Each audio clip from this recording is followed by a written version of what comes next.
This is what all the fuss is about. Bow. You've been waiting for it. I've been waiting for it. The affiliates present Trendsetter. Live with Trendsetter Sense. WalshyFire, Grammy award winning, world touring, my guy from the Clark Atlanta University days, you know, multi-platinum DJ producer, man. Welcome, man. This is my podcast, Dollars and Cents, pun intended. Man, I love it. You love it? Man, I do, man. You know, you're not even gonna lie when I say this, man. I'm kind of proud, man.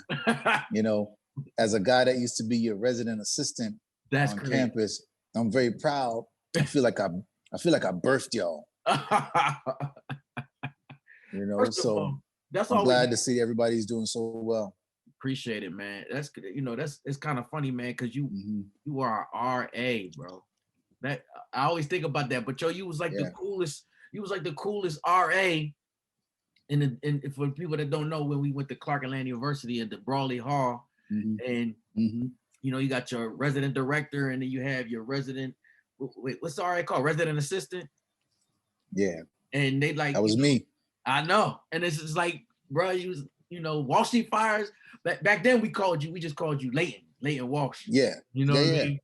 Nah, but it's crazy when I see how many of us from that 1 year has gone into entertainment and has done very well, man. Shout out to you, Cannon Drum, Bomani Jones. Shout out to everybody who's done something. Bomani. From that little dorm, you know, Brawley Hall. It's crazy. But it was just one of those magical moments, man. Right. I didn't even know Bomani was in the dorm with us. I didn't even know that. Yeah. I knew he went to Clark, but I didn't know he stayed in our dorm. Yep. I was his RA, man. Wow. But he was like super quiet, man. Super quiet. Okay. Yeah, super quiet. I mean, some would say he was a nerd. He didn't really participate in a lot of the madness that we did, but he was there, man. He was there. So tell me the beginning, man. Like, I know you were DJing. You were doing, but I don't remember you like going crazy. You were heavy on the reggae scene in Atlanta, and then it's like, when did like the whole DJ WalshyFire thing, like what were your influences that got you to beginning to start DJing? Man, well, Atlanta obviously is where I just started to party hard. So that was the first thing. I partied hard in Miami, but it was still like teen clubs and like, you know, when I was in Miami, I used to sell tapes. So I used to go to every club on South Beach and I would stand outside till like 6 a.m. selling cassette tapes. So I never really used to go inside and party. So it wasn't until I hit 18 and then moved to Atlanta. And that's when I got into almost want to say forced partying, man. I mean, there was the clubs like the Warehouse and Soul and Royal Peacock. And it was like everybody in Brawley Hall was like, yo, we're all going. And so I was like, all right, well, it looked like we all going. And so I would go out, I'd go out there with them. And it would be an awesome time. And I just started loving partying. I never really loved partying that much because there wasn't that much as a 16, 17-year-old I could do in Miami. But in Atlanta is where I really fell in love with partying. And I'm Jamaican. So yeah, man. So I was saying, it didn't really get serious until I got an internship with Glenn Simmons at WCK. A lot of heads might not remember Glenn Simmons, man, but he was the one of the directors at Clark Atlanta's jazz station. And he had a reggae show. He was Jamaican. And rest in peace to that brother, man. When I tell you that brother was a huge influence on me, man. Because he would allow me to go through all the jazz records. I was cutting ads. I was basically curating a playlist because I would put in the next hours of songs. But back then it was reel to reel. So I would be cutting everything on reel to reel. If you give me a reel to reel right now, I'm a master. Because I was cutting it deaf on the reel to reel. So I was programming shows on the reel to reel, all due to Glenn Simmons. And again, he had a reggae show on Saturdays. And so obviously Brawley Hall was across the street from Woodruff Library. So, you know, and WCLK was in the library. A lot of people might not have ever known that the jazz station was right there. Right under there. Yeah, right next to Club Woody. So, you know, I hung out there like most of the week, man. You know, like my freshman year, I was there a lot.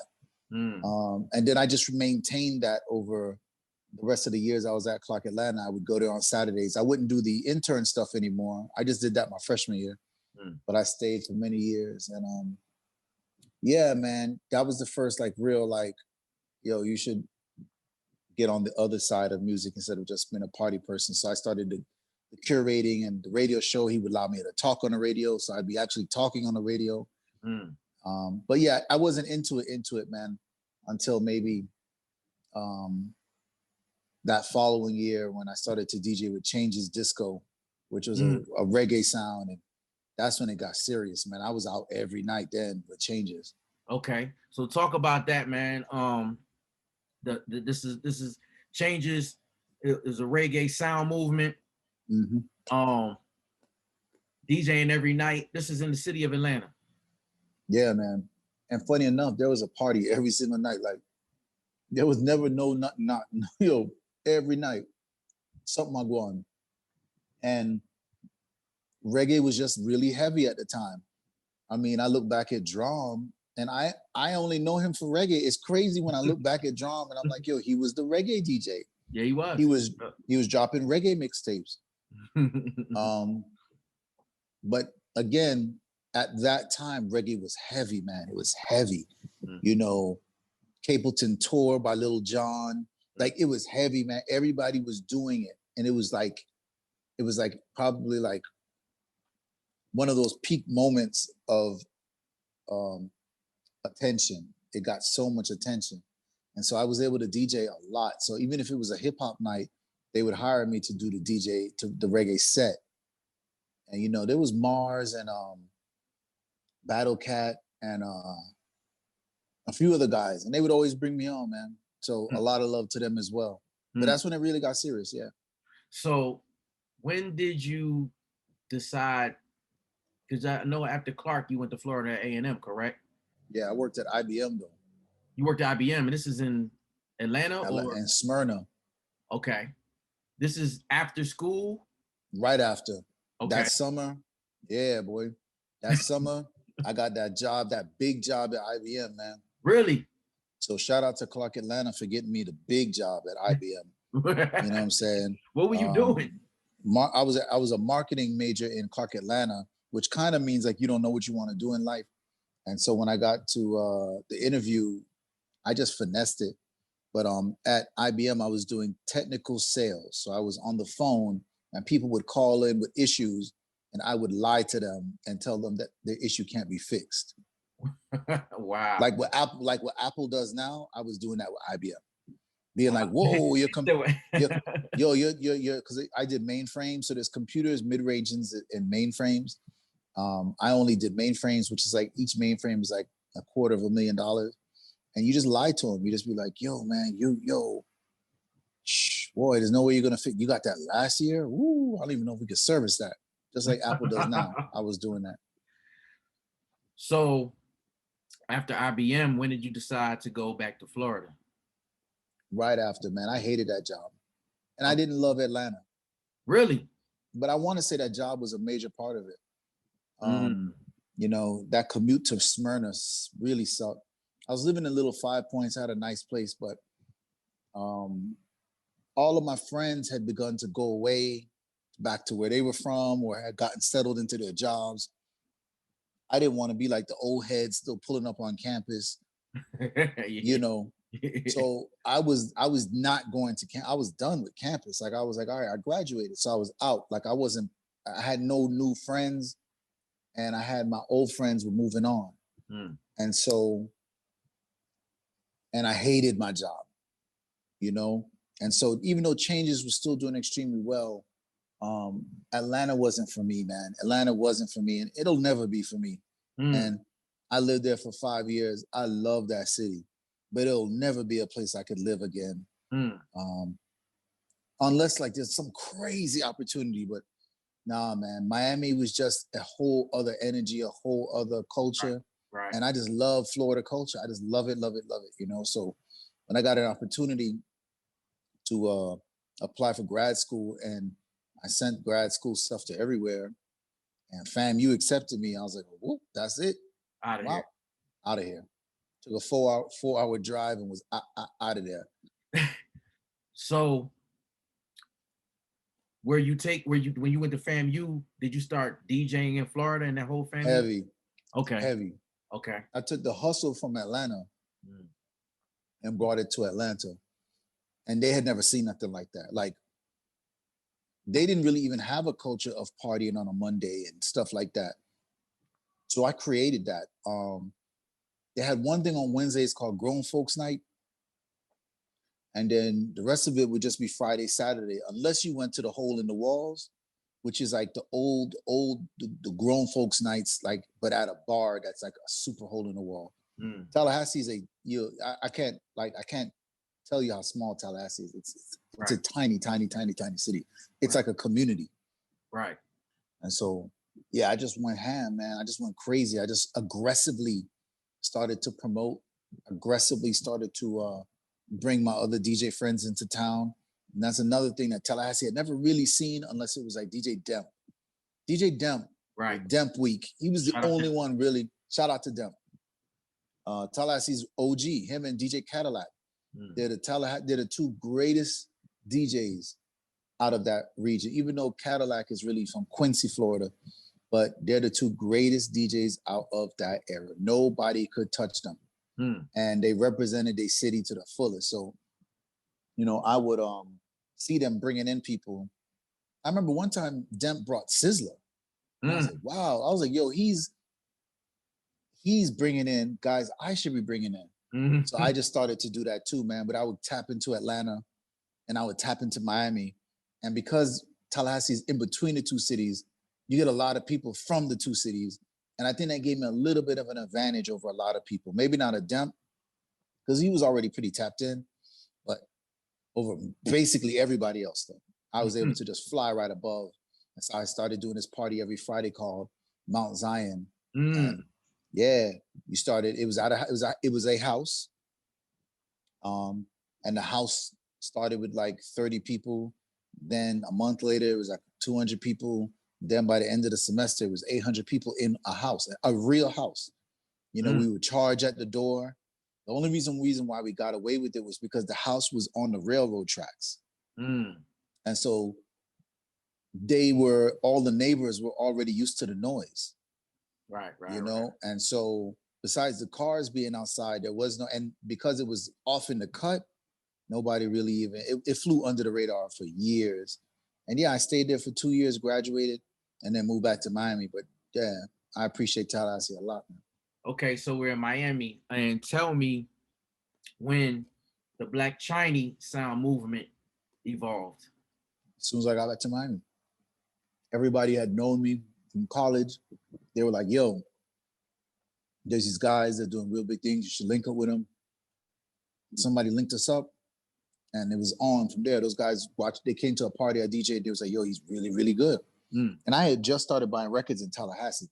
In Atlanta, I didn't really buy records. I bought records, but I didn't really buy records. Was that record shop still open, the one downtown? Talking about Earwax? Earwax, yeah. Nope.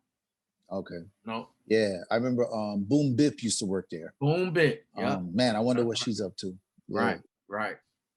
But yeah, like I used to buy records from Boom Bip, but I never was really deep. But when I got to Tallahassee, that's when I got deep into it. So, and then yeah, I just went from there and started a whole other thing with Black China, and just took off, literally took off. So tell me about it, man. It was the parties. You were bringing in artists, weekly shows, also mixtapes. You were doing a lot of mixtapes. Yeah. Well, that's what Black China was known for. Okay. So just like how Drum was known for mixtapes, Black China was known for mixtapes. Nobody in the regular world had bigger mixtapes. So I did tons of mixtapes, bro. I did artist mixtapes. I did hip hop mixtapes. I look back at my old,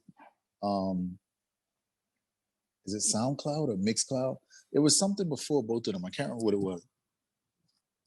But when I scroll down to the bottom, I have a Drake mixtape on there that I did before Drake blew up. And it was like all of these songs that I had gotten off of like the Napster era and like the era where you just kind of like dug on the internet for tunes.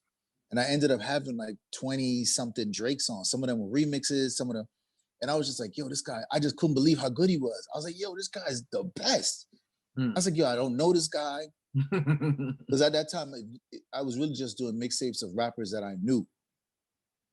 And I called them, I had a series and I called it Bolo, Be on the Lookout, right?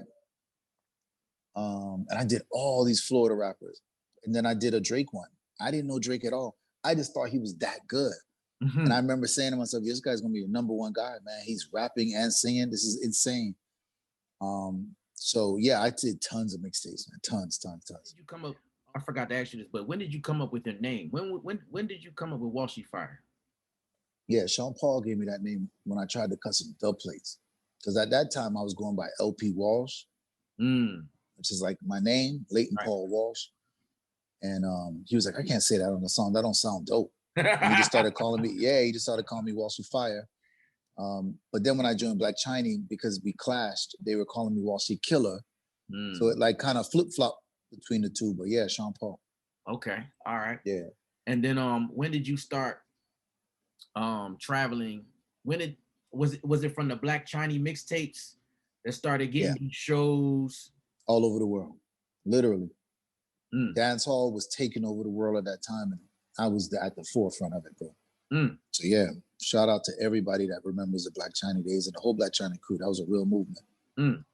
So, and then, you know, I've done shows with you when I was on tour with Lil Jon. I remember we doing a show. We did a show in Thailand. And even before that, because I've known you so long, but bro, your mic game and your crowd control is fucking amazing, man. Man, I want somebody to test. I miss going out, man, because I realized, you know when you know, it's the best feeling in the world when somebody like, I can look at like a Drake or a Jay-Z, and I realize they have a moment where they know. They really have a moment where they go, yo, I'm the fucking dopest dude doing this. Man, you don't know how good it feels to know and to hear those kind of compliments, but to just know it as well, to know like, yo, there's really nobody better than me at this. There's nobody better at DJing and MCing at the same time. I got tons of tricks in the bag. I got mad jokes, and I'm super current. So anything that happened that day, I can speak on it at a party and make the place go crazy. And that's all from the dance hall, you know? So I brought that over into EDM and hip hop. And of course, nobody in EDM talks at all. So I was just smashing that, man. Vegas, Chicago.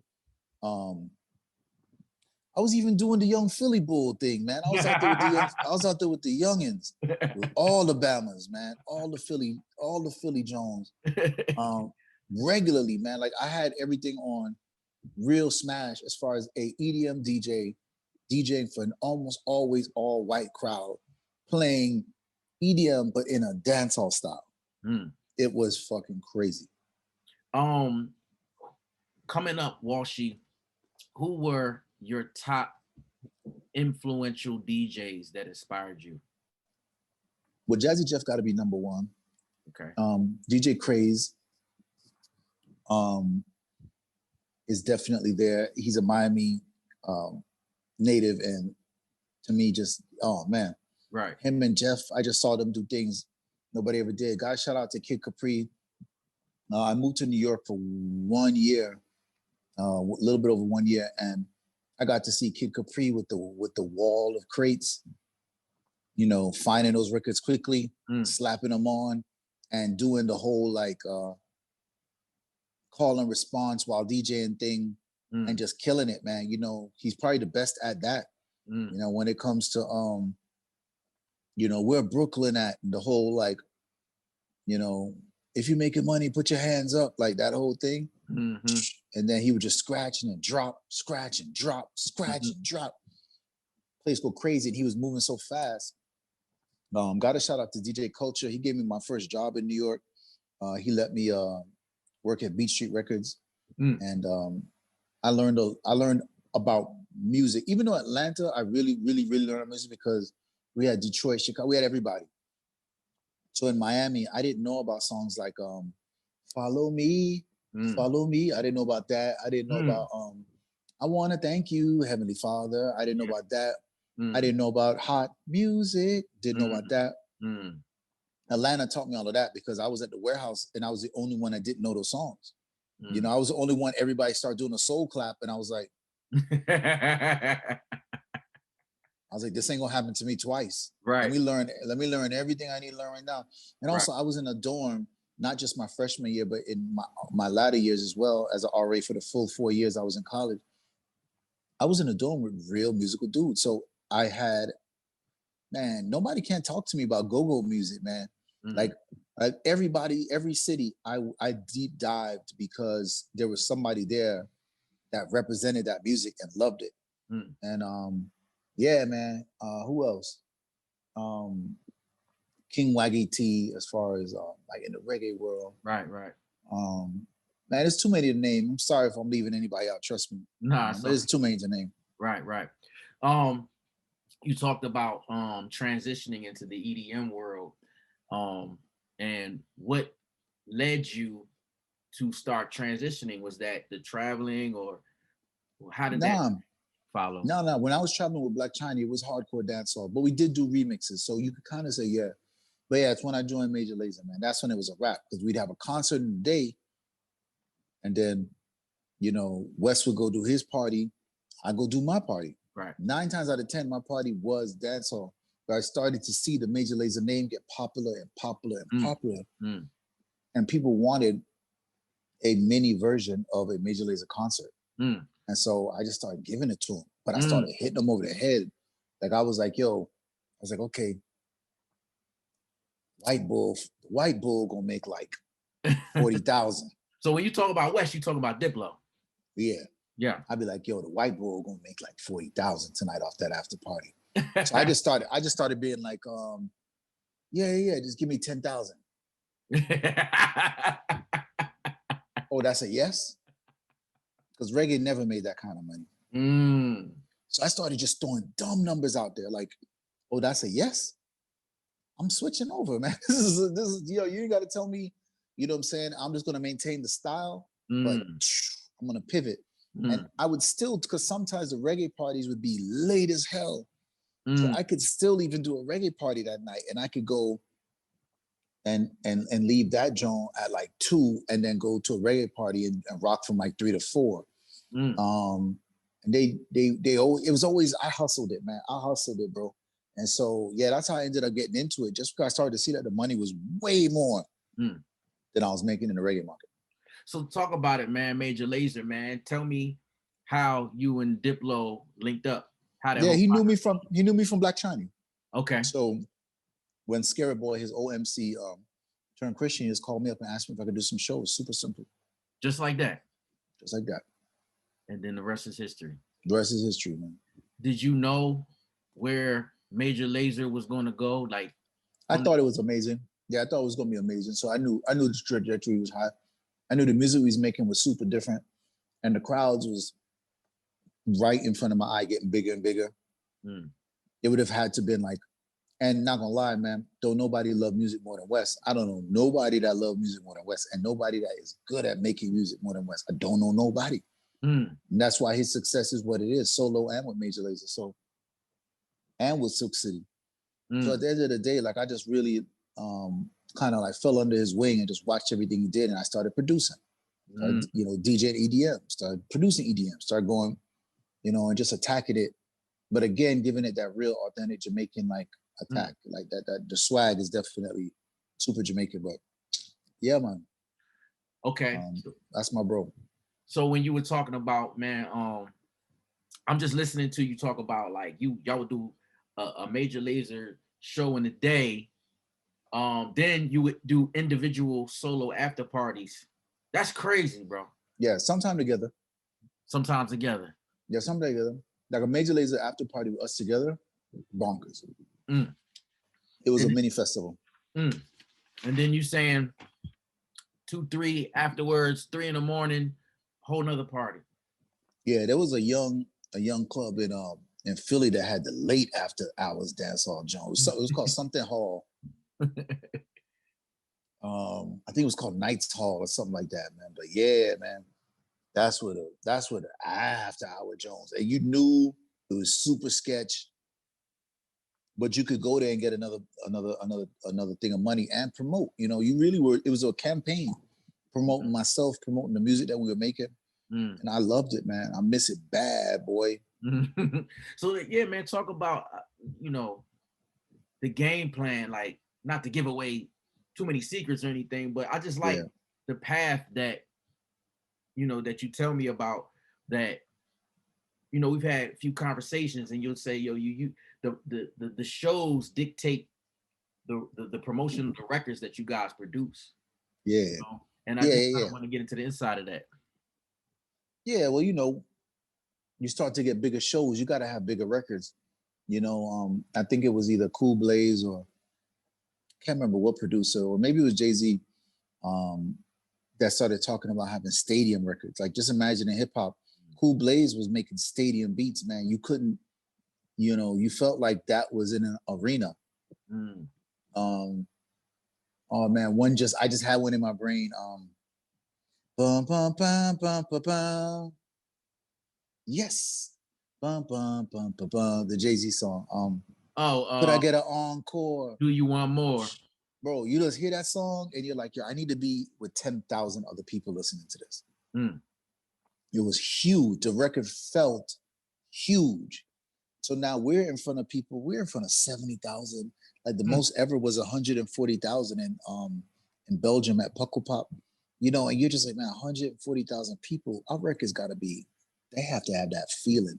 So yeah, definitely guided. We still would keep a lot of underground records, but and then when everything started to shift over to Africa, we were way ahead of that. I was personally already doing records with lots of Africans, but then, when West jumped on board to start doing records with Africans, it was a wrap, man. We did Particular, started doing the 2 records we did with Beyonce. It was just a wrap. It was just a wrap after that. Talk about that, man. Especially when I heard the Pon De Floor, and then I'm hearing, of course, the Beyonce Who Run the World. Can you talk about that whole process? Well, it was one of those things where obviously was not something even we expected. She did a song on the beat and was just like, yo, I want to put this out. So there was no wow. There was no, but you got to remember, Pon De Floor never became a #1 hit. It just was a club hit. Right. So she really introduced that to the world. She really did. Like, only real music heads knew that song. The regular white girl in Idaho, she didn't know that song. It was Beyonce. Beyonce is the one that brought that to her. Wow. So, yeah. So, what was the first hit that Major Lazer, what was the first hit that you were involved with as a part of Major Lazer? Well, I mean, Pon De Floor was a big song. Boomaye was probably, LeanOn was really the first hit, man. Like, LeanOn? I want to tell people like, yo, you lucky to get one in a career, and I got one. Everything else was a hit though, but when we talk about like, wow, man, LeanOn. But Boomaye, Pon De Floor, definitely those were the 2 before LeanOn. Okay. LeanOn, man, let's get into that. Talk about just the whole process. Did you know recording that song in the studio what it was going to be? I mean, because this record was started like we've had conversations. This record is broken YouTube records, streaming records. But nobody saw that. And to be honest with you, no, you knew it was a really good record. And that's all you can do. I think anybody out there that makes music, they know when they got something that's really special. It was a special record. But the rest of it is dark territory. I didn't know. when it started to roll, I'm just as surprised as everyone else. Genuinely surprised. No way I could predict that. First song to hit 1 billion streams, first song to do 1 billion YouTube streams. No way I could predict that. No way. what was the feeling like when you started to see these results coming in? It was awesome. Like I said, man, you just shocked me just watching it. And then all of a sudden, Jimmy Fallon and da-da-da, and you're doing all these things. You're just like, man, this is the best film in the world. Bro, I think I saw you on Good Morning America one time. Yeah, did that. And I've done that version of that in almost every country. Really? So it's a big blessing, man. WalshyFire. On top of the fact of being a part of a big solo career, big career with the group Major Lazer, you've been very influential in discovering artists and developing talent. Most notably, recently, you produced and executive produced and discovered an artist by the name of Coffee, with the huge record that won a Grammy, and you won a Grammy as well, man. Can you kind of talk about that whole story? Nah, man, it's a guy named Kanisha Palmer, man. He's the unsung hero. He's the one that I would say found her, brought her to my house right here. And we hung out, and I was like, yo, she's dope. And then there's another guy named Frankie Music. He had done a song with her called Ragamuffin. And they played that song, and I was like, yo, she's dope. And then I just started working with her. We did Throne first, and then we did Toast. And it was on from there. Huge. Yeah. I remember, it's funny, man. I went on vacation in Jamaica. I went to the Grill in Montego Bay. And this was like Christmas 18 going to 19, I think. When did the record come out? Was it 19, 20? 18 going to 19? It came out. It won a Grammy top of 20. So it came out 19. 19, okay. So it was 19 going into 20. Bro.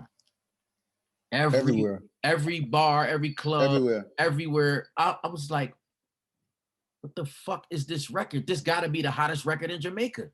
And I was calling people, and I didn't even know you had a connection with the song. And I'm like, yo, do you know this girl Coffee? Do you know this record? This song is about to be the biggest record. I know it is. Nobody in the United States knew what this record was. And then all of a sudden, I think that summer, it just went crazy.